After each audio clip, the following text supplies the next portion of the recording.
So many people are looking to live happier, more stress-free lives.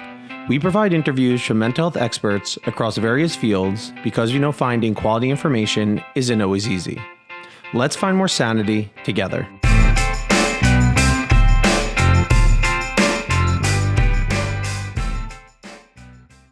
Welcome back, everybody, to Sanity Podcast. We have our frequent flyer here, Dr. William Sanderson, our not only CBT, cognitive behavioral therapy expert, but evolutionary psychology guru. And it's a beautiful thing that he has merged the things together. And let me say, Dr. Sanderson, doing these episodes with you has really changed the way that I look at therapy, taking this evolutionary perspective and adding it into the work that I'm doing. And it's been incredibly insightful and helpful. So for those of you guys that don't remember or haven't listened to some past episodes, Dr. Sanderson is a professor of psychology and director of the PhD program in clinical psychology at Hofstra University. He is a founding fellow of the Academy of Cognitive Therapy, and he has published 7 books and more than 100 articles and chapters. So you've done the work and learned the things. Great. Thank you. So today, well, let me back it up. We were talking about mismatch theory more at the individual level, and we'll go into mismatch theory to get everybody caught up to speed. Today's episode is really looking at mismatch theory at the societal level. And this morning, when I was thinking about coming on and recording this episode, that song from like the 90s, "It's the End of the World as We Know It," kept going in my head because it's a bit about what we're talking about today. Yes, absolutely. I think it's existential threats that are in some ways created by our human nature. So why don't we start off and just do a reintroduction to mismatch theory and why it's important for understanding human nature and our talk today? Sure. Well, let me start by just sort of giving a broad overview of what I think we need to take into account, and then we can have sort of a conversation about it going forward. But so one of the things that I found useful is using an evolutionary lens to understand individual behavior, and this is relevant to clinical psychology, but you can also apply this evolutionary lens to view the world. And I guess the bottom line is that I'll sort of be making is that the traits that got us here are the ones that may lead to our destruction. And that is a function of mismatch theory, meaning that the environment that we evolved in was very different. And so we developed certain types of traits. Let's say aggression. I'm going to talk a lot about aggression today. But most of our evolutionary history, the best we had was our bare hands. So if we want to aggress against someone or some group, our bare hands, maybe a stone, maybe a primitive spear, that's 99% of our evolutionary history. The mismatch is that in the modern environment, we have guns, it depends how far you want to go, guns, automatic weapons, nuclear bombs, drones, these incredible technologies, but we still have the same brain and we still have this aggressive impulse. And those things could easily get out of hand and lead to some type of destruction, limited or broadly. Okay, so basically, the things that made humans so successful that we evolved to have in a different type of environment now doesn't necessarily match with what we need in the modern environment, or not fully, not Right. completely bad, but some of those mechanisms that made us so successful for being apex on this planet is also part of what might make us ruin ourselves. Correct. I think just because this point is so important, I'm going to go back to maybe an example I gave on every podcast because it's just easier to understand, which it's eating behavior. So humans evolved, and I think just something that everyone could relate to, and it's a simple example. But we know that humans, like all species, evolved in a low food availability environment, a food scarce environment. And so as a result, humans are built, like all other species, to overeat and to prefer high-fat foods because that was an adaptation. If you overate and if you tended to eat fattening foods, you're more likely to survive when there was scarcity, when there was famine. And so that's 99% of our evolutionary history. Well, the The mismatch is in the present, right? You can't not bump into food. In fact, you can't not bump into high calorie processed foods. I won't even get into super stimuli. I'll just refer people to the second podcast for that. But the idea there's just nothing as good as, Haagen-Dazs ice cream or potato chips that exist naturally. And so it's no surprise that most people have trouble eating in the way they really want, whether it be amount or health, right? So that's sort of a basic idea of mismatch. We're built for an environment where these things don't exist as frequently and the nature of them. And it's causing all types of problems, right? All types of health problems in humans. Arguably, the biggest killer is, the amount and what we're eating. If you look at what most people die from. Yeah, disease is related to those. Sorry. Coupled with inactivity, which is also an evolutionary trait, because if you didn't have enough food, then you wanted to burn less calories, particularly when you had to have a particular active lifestyle to hunt down your food or collect your food. So we are pre-programmed to want to lay on the couch and eat Haagen-Dazs ice cream at McDonald's. Exactly. Which then leads to physical disease states. Correct. We want to order them on Grubhub to boot, so we don't even have to move. I have to cancel my Grubhub account. Right. And that's kind of like a 1-2 punch that has led to the prediction is by 2030 that 50% of the U.S. population will be technically obese. So that, which is an enormous increase, obviously, and not explained genetically. Last time you were on, I think it was the last time you were on, or one of the times we were talking, you were saying if things keep going the way that they are, at least psychologically, like with society, how society is developing, that they would need to create some sort of happy pill in order for us to actually have happiness in the modern world. But what's really interesting regarding weight loss is, I'm not sure if you've seen these, but there's these new, they're drugs for diabetes, which also are touted for weight loss that are going through like FDA approval and things like that, which really goes on to that concept that you had talked about before, where we almost need to medicate ourselves to survive in the modern world due to the mismatch causing it easy for some of these processes to go awry. Right. You're actually, it's sort of a lifestyle problem, but we need a medication to take care of the lifestyle problem because sort of evolution overrides, right, our natural evolution overrides our more rational decisions at times, right? People are aware that they want to eat a certain way or move more, as an example, but they can't do it. And that's because I think these evolutionary traits are so strong. Mm-hmm. Okay, so when we zoom up to the societal level, what do you think are like the main psychological mechanisms going on that are getting us in trouble? Yeah. So we'll get right into this now. And this is definitely could be controversial. We could talk about it, but I think the focus today, human nature has lots of components, and people are busy defining human nature, more and more based on evolutionary psychology.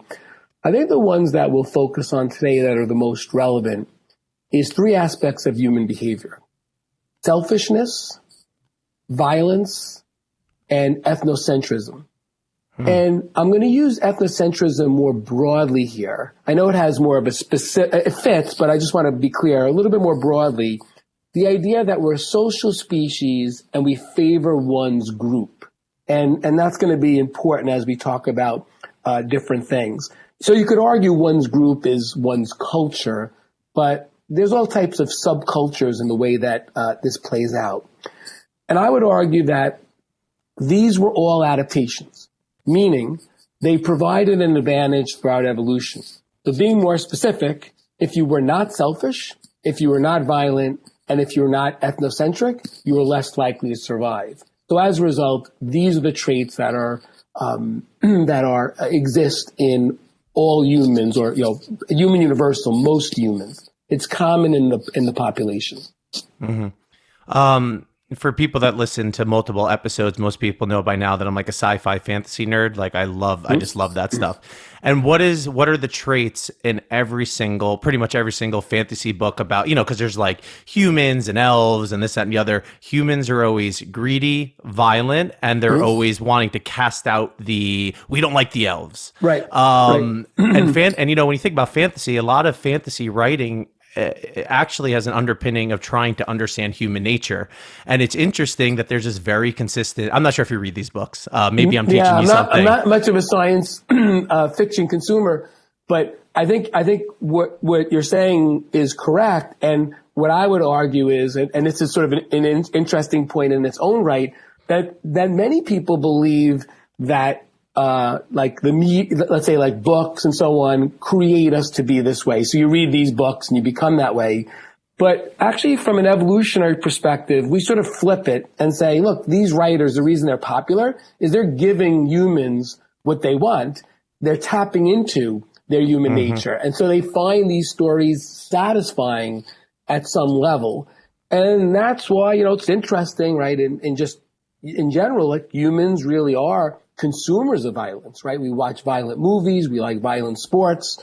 So we actually consume it. It's not far from being out of our nature. We actually consume some of these things. Yeah, and like video games. Games, there are sports games, but most of the video games that have been super popular have been shooting games. Exactly. Yeah. Yep. So that's all in there. Yep. All right. So maybe just one more point here, which would be that I guess kind of the bottom line as we move forward then, sort of going back to something I said earlier, just making it more explicit, is our evolved human nature plus the modern environment, and in particular technology, equals an emerging disaster, right? So it's not our nature alone, and it's not the technology alone. It's the combination of the two can create an existential disaster.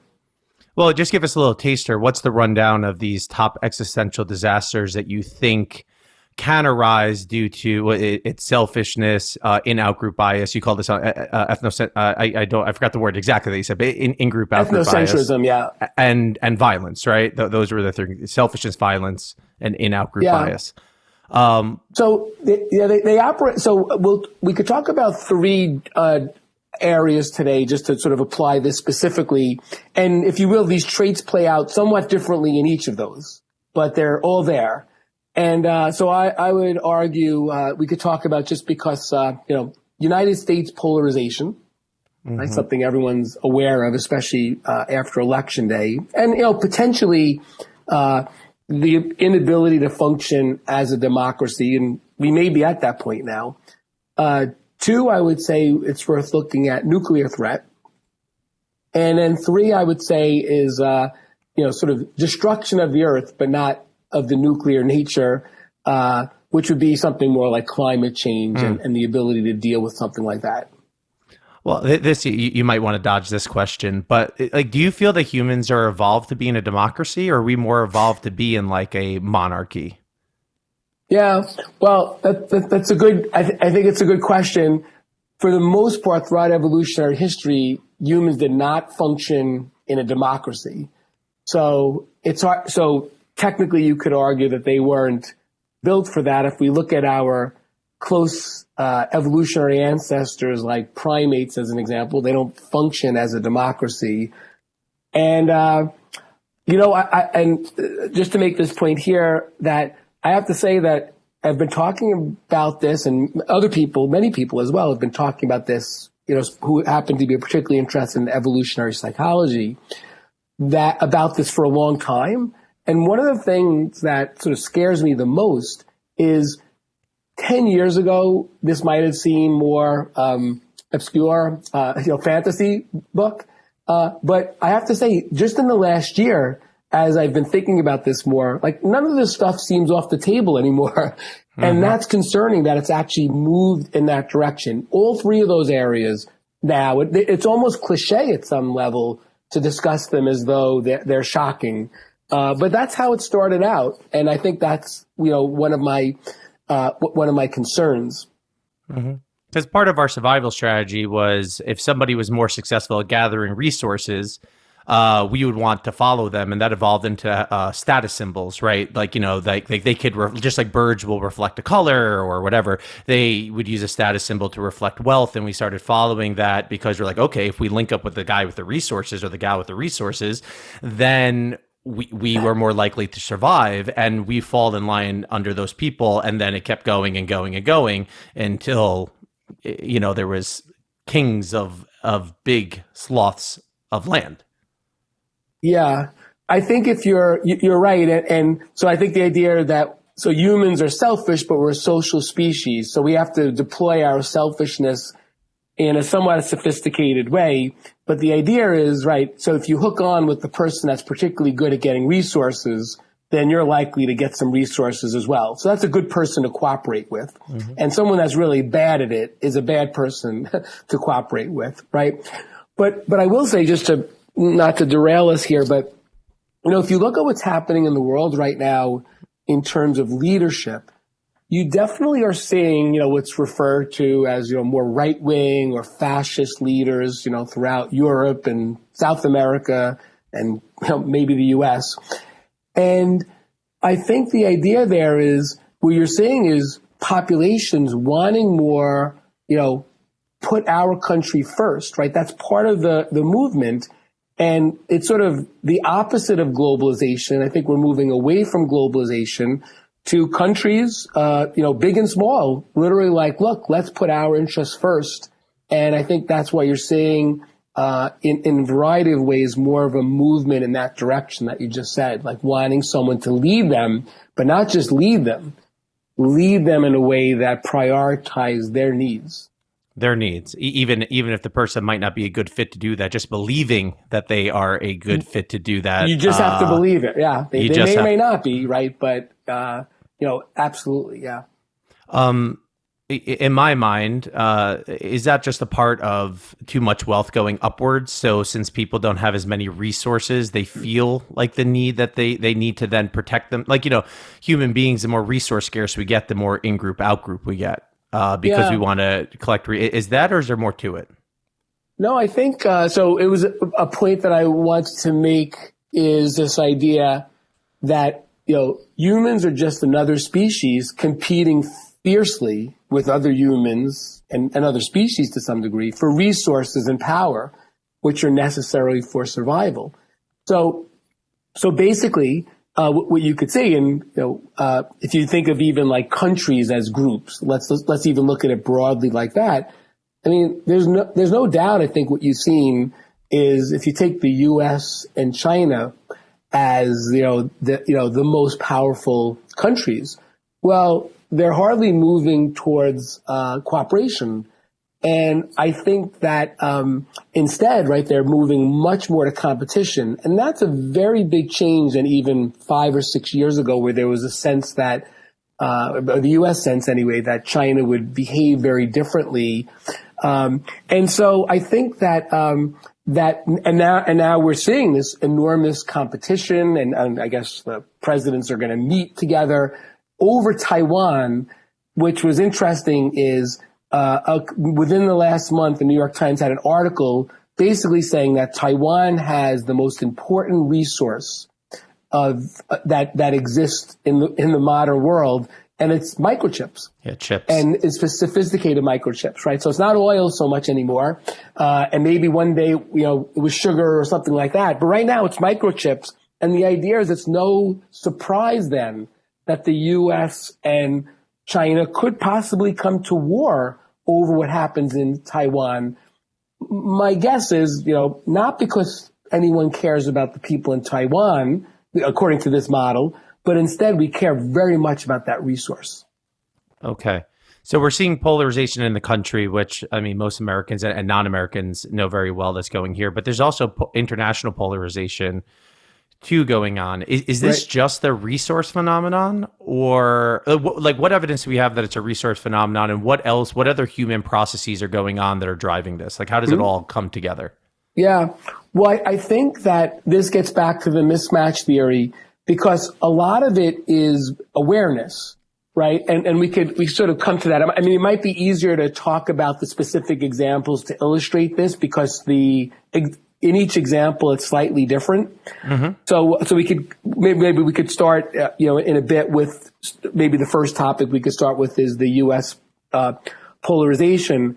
But one thing I want to sort of come back to, just to, let's get sort of almost as an introduction, to this topic, just to sort of highlight something, is that not only do humans compete fiercely with other humans for resources, but humans are a very aggressive species. And aggression and violence was selected for because it was adaptive, and I mentioned that before, and that humans go beyond any other species in horrific aggression, like torture and mass genocide. So I just think it's important at the outset to sort of recognize that, we think of humans as these superior creatures, maybe peaceable creatures. I don't know if someone still holds those ideas, or, deep down we're good. But far from that, right? There's no species that can compete with humans in the scale of horror that they could create for other humans. And so that's worth sort of thinking about as we're going forward. And by the way, the forms of aggression, right, go everywhere from verbal threats to physical violence to murder, homicide, and are often used to obtain resources. And so we could put like a war as an example there, but we could come back to that. Okay, so you brought up a very interesting thing, like torture. Like, how much sense does torture make on a utility level, right? Because if violence is just utility, meaning protecting something, getting something that I need, like, where does even torture come into play unless we are particularly, it's almost like an over evolution of some sort of aggressive tendency, or am I missing something? Yeah, well, I think, right, humans are the smartest species. So, we're more complex, and there's good things and bad things that come from that.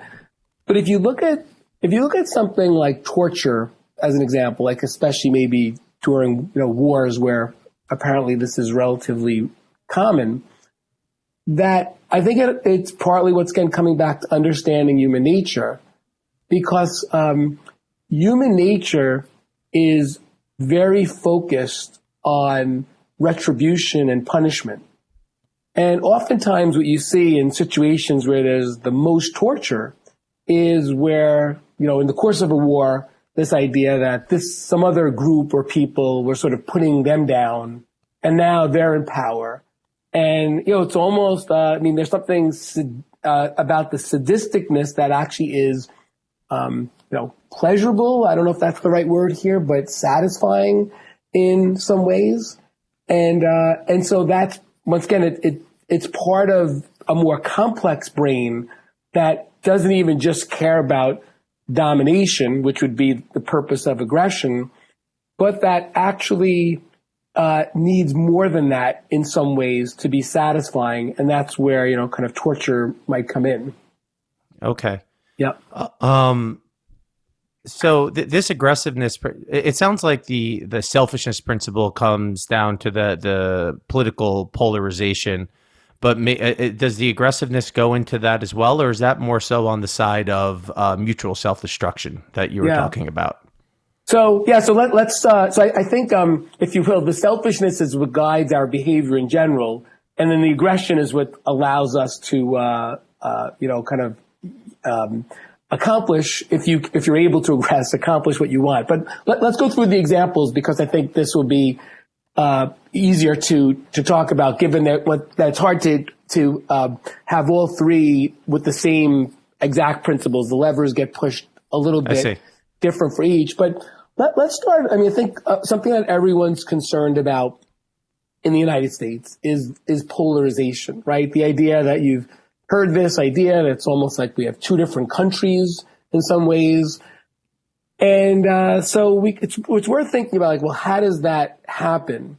And so I'll sort of start with all these examples of thinking about what the function, what the value of something is, especially in an evolutionary context. So when we think about polarization, it's very much related to this what's referred to as an us versus them mechanism, or often referred to as tribalism. And the idea that this whatever you call it was actually adaptive and selected for. And what it means is that people who form groups, very close in group, but competed with other groups, tended to do better, right? So you had your small group of maybe 150 people, and you competed with other groups for resources. And the idea is that that by creating these groups, these smaller groups, you have very high in-group cooperation, but out-group lack of cooperation, right? So when you're creating these in-groups, it's high in-group cooperation, but it leads to less cooperation with other groups. And so the idea was, once again, those that did that, this is always the same principle, those who behave that way were more likely to survive and pass on their genes, and so it's represented in us. So I think the idea is what you've seen. So there was always polarization in the U.S. There was people with different political ideas and different ideas, but it wasn't quite what it is now. And now we could get into, I think, the idea of mismatch. So what's different now, though, is the amount of attention that is put on this, and also the way the media spins it, because they know people are more likely to watch it or use it, whether we talk about traditional media like television or social media.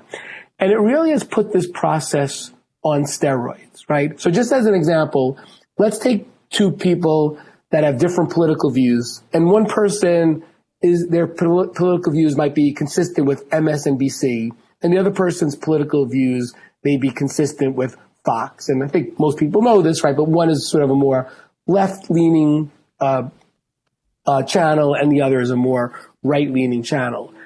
So what happens is it actually maximizes their sense of these differences, right? And it's deliberate. If you watch either of these channels, what you'll see is, right, they're trying to create this sense of moral indignation or righteousness. Like, this other group's going to do you wrong, and you've got to stay with your group. That's kind of the message here. And they really focus on that. And I think, and social media does that, like Twitter as an example. There's research on that. And what it ends up doing is increasing the polarization by increasing the strength that people feel these things to be the case, versus maybe something that's more nuanced, where people could think like, oh, this person has a different opinion with me, but I could be their friend, to like, no, this person's like out to ruin me and I need to be their enemy. And I've even seen articles in New York Times and other publications, things like, my wife voted for a Republican or a Democrat, depending on which way, can I still be married to her? Right? I mean, it's really gotten to that point now where this is like so self-defining. And I think the media has not, human nature existed in this way. The media is just exacerbating it, and that leads to further polarization. So it's no coincidence probably that with the media explosion, combination of like cable television and specific channels devoted to, specific viewpoints, plus social media that actually, sort of selects for news that's going to continue to feed you what you want to believe, what you believe already. These processes have been created all types of problems, including polarization. Well, 2 points. They wouldn't be very successful if we didn't want to digest that. And that goes back to your point about when I brought up the fantasy books, that human beings like to digest certain things. So the media, if they were to polarize and we didn't like it, or there wasn't some sort of gratification from it, we probably wouldn't consume it. Well, I don't know if like it is the thing, but we're wired to digest that. Yeah. Well, think of, I've talked to people about this who say like, I watch these shows at night. They upset me. They wind me up and I can't fall asleep. And I'm like, well, did you learn anything from watching it? And they usually say, no, I knew everything already. But I think what they do is they create this sense. I'm going to come back to this idea of moral indignation. And that's satisfying. Humans like that story. That feels good. And it's sort of at some level the basis of this sort of in-group connection, where you all share this same kind of moral principle, right? You're out to save whatever. And that is very binding within the group. And so it's sort of a positive feeling. I mean, think the idea of, if your story is like, you're moral and righteous and the other side's not, that feels good. It may or may not be accurate, but right, it's definitely a very powerful motive. And people want to share it with others. They don't want to feel it themselves. So to some degree, you share it with the media. People feel connected to the media, but then people also share it with their friends and so on. I'm not sure that if you looked into this, but there's like a part of the prefrontal cortex that's suspected to be our area of fitting into some sort of cultural or societal unit. And it's a very strong overriding part of the brain. And it doesn't necessarily need to be logical. In many ways, it causes you to be illogical when there's something that's going against the group. And the more rejection that you feel, not from the in-group, from the out-group, the stronger that part of the brain can take over. And the more they can override more sensible parts of your thinking. So neurologically, there is a command center for this societal thinking, and they're looking at this, and they're looking how to turn it on and how to shut it off, and cooperation with an outgroup actually they found help decrease the activation of that part and allowed people to lower their biases. Yeah. That's an interesting proximate causation, right? That's what's happening in the brain.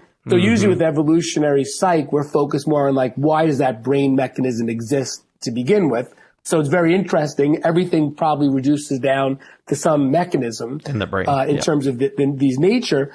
But I think that, what's important about that is, yes, the more you feel threatened, that's sort of my point to some degree. The other side, the media that on your side is making you feel more threatened by the other side. And as a result, you're going to stick more to their side, right? And so that, I think that's a big part of it. And I think that that when you kind of look at the rationality piece, which is very interesting, you're right. I mean, people that have been studying this believe that communication among humans is not for the sake of communication of facts. It's actually to bond with other members or to know who you shouldn't be bonding with. And so the idea is that sometimes that people can believe something that objectively is not true, but yet bond on it in some ways, like extreme beliefs in particular. And a lot of times it's not factual at all, or at least the factual basis of it is not known. I think we saw this really play out during the COVID pandemic, but where people had all types of opinions but we had very little data, but yet people took formed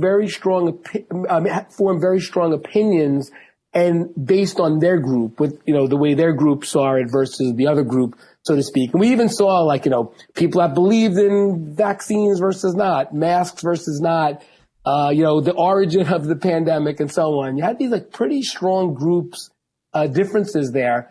And people had, more difficulty seeing some of the nuances there. So the idea is that, if you look at communication as bonding, so people will, disclose information about themselves. And then I guess the more things that don't fit what you believe in, at some level, you're bonding with them less. And on the other hand, people that are within a group, they like to share their beliefs. And I think that's what you see on social media and the media it's pretty much people preaching to the choir, but there's something satisfying about that because they're bonding. Well, that rejection mechanism that I brought up might be doubly down here, because right now in politics is, well, if you believe that, I can't talk to you. There's something wrong with you. Right. You're bad. So basically, it's inherent rejection in there, which then furthers, if that mechanism is to be true, it doubles down on this principle and furthers the separation, because now you're rejected on top of it. Yeah, and just to play it further, I've always been involved in politics, so I've been following it for a long time. I think that just to even take further what you said, it's also not, let's if you take an issue, it's not that you believe something different. It's that you're a bad person. You're immoral in some ways, right? That's often what it boils down to, where people will take that frame ultimately, and depending on their viewpoint, they will actually make it seem like it's not just a different idea, that you're immoral and you're a person that you're not to be dealt with. And I think that's part of the polarization that we've seen. So, I mean, do the evolutionary people like talk about this? Is it that we evolved this needing to morally justify our aggressive nature so we could sleep at night? That the reason why we fall into that? Am I just speculating here? Because it seems to make sense. I mean, as people thinking about this, and the idea is like, you're right, like we need a story to tell ourselves that makes it acceptable, the bad things that we do. So if you were to invade a country and say, look, we want to keep our oil prices low, and so we need to make sure that, this is, operating for us, and there's been wars over this. Well, then that's not a great story. It's acknowledging our selfishness, but it's not a story that we want to believe. But if you say, like, look, there's this bad guy there, he's doing horrible things to people, and we're going to do a good deed here. We're going to go and, and free the people from this tyrant. Well, that's a story that's nice to believe. People have done analysis of these types of wars, have shown it's not true, but it sounds nice, right? And so, right, much of this is storytelling in order to, kind of make, like, it almost hides what we're really doing from ourselves. Although it's not so hard to miss, right? If you really look, all you have to do is pick up front page of any newspaper or website or whatever, the landing page, and you could see like pretty horrible behavior perpetrated by most groups. Mm-hmm. And I was just thinking, like, the leaders don't necessarily need to believe this stuff. They more have to, like, they might be saying, I'm going in for the oil, but I need to sell this to the people. And so they, like, people that are savvy then have an instinctual knowledge that if you give people moral justification, they're going to back you up. Yeah, right. Or they might believe it. Leadership, yeah. I don't think they normally do believe it, to be honest, because it wouldn't be always so, there's wars in the Middle East, let's say, compared to, maybe like places in Africa that are low in resources that we care about. So I don't think it's just coincidental. So my sense is someone's aware of it. But you can't sell it in that way, or, maybe you can, I don't know, but they don't sell it in that way. I think at least it would be honest to sell it in that way. And so, right. So then it becomes more of and we feel good about it, right? This idea, that, I'm blocking on his first name, but Christopher Hitchens wrote this book, that was all about how, like, war is this elixir for us. Like, we feel good. If you think of the beginning of the Iraq invasion, there was like this unification of the country. It's shown in polls and so on. People started wearing flags on their lapels. So we really thought it was going to be a good thing. I mean, that was the way it was presented, and it turned out to be a disaster, right? So, but in the beginning, right, that's how it was sold, right? It was liberation. Yeah, I forgot which World War. I was watching a documentary in England. These kids were faking being of age to get drafted. Right. Like, they were lying and trying to go to all these different recruitment areas because they wanted to be part of the war effort. Yes. Right. Yeah. No. There's there could be a big buy-in in that. And look, it's not to say there's never wars worth fighting, but many of them are really about resources. There is a book on this that looks at U.S. wars, and I think it's Stephen Kinzer, where he actually does an analysis from like Hawaii to Iraq. There's 11 wars, and he sort of shows that they were all about resource acquisition. Okay, so before we jump over to more destructive, like climate change and nuclear weapons, what might be able to do about this? So the media is selling us what we want and supercharging us, where we have this instinctual in-group, outgroup. We're communicating in such a way to just have a confirmation bias because we want to see who's in our in-group or out-group. And then we instinctually act aggressively towards an outgroup when we feel like there's threat, right? I feel like that's the nutshell here of what's going on with this polarization. Although I would be interested to hear more about your take as to why this polarization is happening. So yeah, why and what can we do about it? There we go. Yeah. Well, I think the why is that once again, there are always groups. There's always people of different opinions, but we were able to coexist before in a different way, right? Every, Senate vote didn't come down to exactly how we know it's going to go. That's a relatively new phenomenon. And they have to, right? They have to honor their group, so to speak. And so there's very little voting outside of party, as an example. So it was there before. The question is, why is it developed? I would argue it's been so highlighted. It's been part of people's sense of identity now, where they fall in this. So therefore it's more threatening when it doesn't go their way or may not go their way. What you can do about it is complicated because, if you will, it's hard to stop technology. The one thing I would argue is that I would, suggest for people to limit their media use to 1 hour a day, just find out information and get off, not watch any of those shows like, CNN or MSNBC or Fox, which are all, once again, presenting not news, but opinion. And that would probably reduce it a bit, but people are addicted to this, right? They love these shows because of the feeling, that it creates. I think though that ultimately we're going to have to figure out that if we continue going down this path, it's really going to hurt our style of living, because, what it's done essentially is not allow us to focus on competing with more significant threats. And instead we're like infighting. I actually wrote a piece on my Psychology Today blog, which is our evolutionary selves is the piece, but us versus us in the US, sort of pointing out that like we've taken our eye off. At that time, that was about 2 years ago. I think our eye has changed a bit now, our vision. We've taken our eye off the fact that there's other countries that are competing fiercely with us, China and Russia in particular, who are other dominant countries.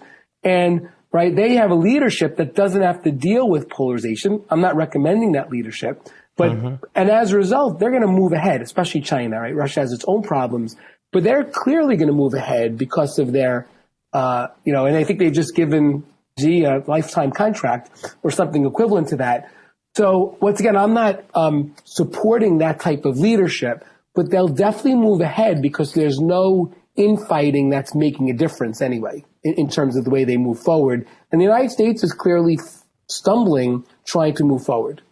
I feel like it has to be more than just media. Like, I'm not saying that, of course, you think about percent of variance for people, percent of, any cause has 100%, and percent of variance is what percent of that 100%. So, I know we probably don't have a research study to know what the actual percent of variance is. It might be pretty influential, but it seems like there's also attributes of people being left behind and being a bit more resource starved that might also be driving this as well. Yeah, well, I think that's how the groups form, though. So I would argue the groups form in that way. Like if you look at, once again, if just take like the right versus the left, the demographics are quite dramatically different. Mm-hmm. So I think what you're saying is true. I would argue that's how the groups form. But the question is what sort of inflames these groups further than ever before. And you're right, we don't have the research, but just sort of correlationally, it seems like as media usage has increased, these problems have increased. Now, it could be the other way around, as you know, with correlation. So I'm just sort of hypothesizing that to be the case. I think there is some decent research, though, with like especially platforms like Twitter, suggesting that the direction of causality may be more the media on people's attitudes than their attitudes lead them to consume certain media. I think that's the point you're making here.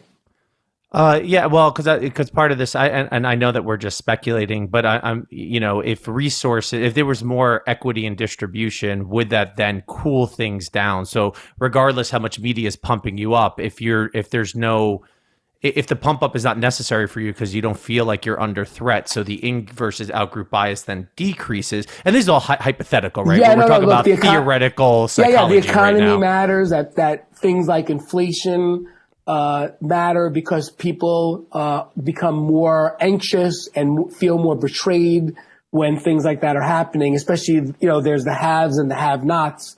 So all those things matter. Yeah, I mean, once again, there's a complexity to this beyond the way I'm presenting it. I think, though, what I'm sort of coming back to is this idea that those factors would always be playing out to some degree, and this is inflaming it. And the irony is it doesn't allow you to really deal with the real problems, right? That's the problem, because it sort of distracts you from that. And but yeah, no, I think we talked about selfishness and resource distribution throughout the country, throughout the world, right, is not equal. And that creates its own problems, enormous problems. And so that's sort of driving this as well. Yes. So I think I just had a light bulb moment of what you're saying is that other periods in human nature, there has been even worse resource scarcity, but without the media and being able to hook in that easily and communicate so easily, it was harder to light as big of a fire when this was happening, which current technology allows you to have. Sorry if I was a little took me a second for it to fully sink in. Yeah. I mean, it's absolutely, it's complicated to get the point, but you're right. So I just coming back to the idea, I think these things exist always. Always. The question is, why is it now a problem? You could argue maybe there's more unfair resource distribution now than before. I'm not sure that's 100% true. Yeah, I mean, there's some at the extremes there is definitely, but in general, it may not be. But there is unequal resource distribution that could lead to the way people form their groups and how they attempt to gain power to access resources. And I think that's what continues to get the flame that continues to get fanned by the media. I see. And you also talked about countries going more conservative, more countries following strong mentality leaders, as they say, on the news. Mm-hmm. Do you think that that's also media driven, or is there a different human process going on more that is I mean, I know that was a little bit of a stronger trend during the pandemic and right before the pandemic too. Do you feel like it's the same explanation here?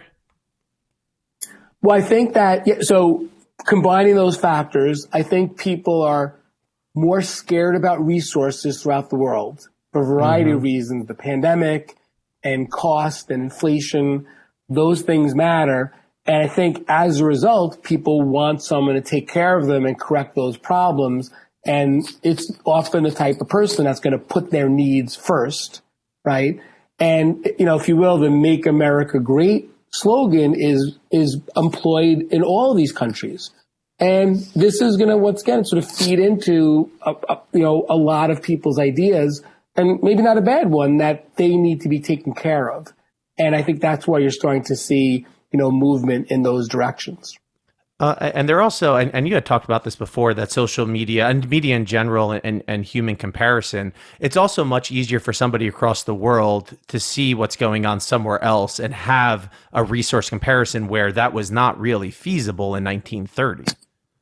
Right. I mean, at some level, even, 1970, you might get a picture from somewhere else, but you couldn't, literally look at that place in real time through a camera and see the way other people are living. And then certainly things like Instagram and those types of platforms, show different lifestyles of the rich and famous or friends and so on. So yeah, these things are definitely, highlighting some of these differences.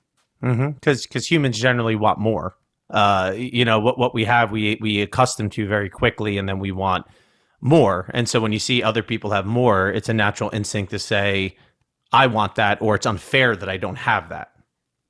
Right. Yeah, no, the research on this actually shows that wanting more is usually driven by comparison rather than just wanting more. Right. Yeah, you want more when you see someone have more. Yeah. And, right. And so, that's the bad news about this is it doesn't matter how much you have, as long as someone has more, you still want more. Right now. Yeah. And that's, there's a lot of interesting research, on that. There's a book out now, The Status Games, recent book that I forgot the author's name, but he's not an evolutionary psychologist, but it's in that framework and it's quite interesting. I love when you come on the show. I love talking about it. I find this so fascinating. All right, so why don't we take a quick pause here? We're going to have a second episode that will be released at the same time as this one, where we're going to talk more about these other factors of destruction of the Earth, of the non-nuclear kind, and nuclear threat. Okay. So stay tuned, and if you keep listening, you'll be right back.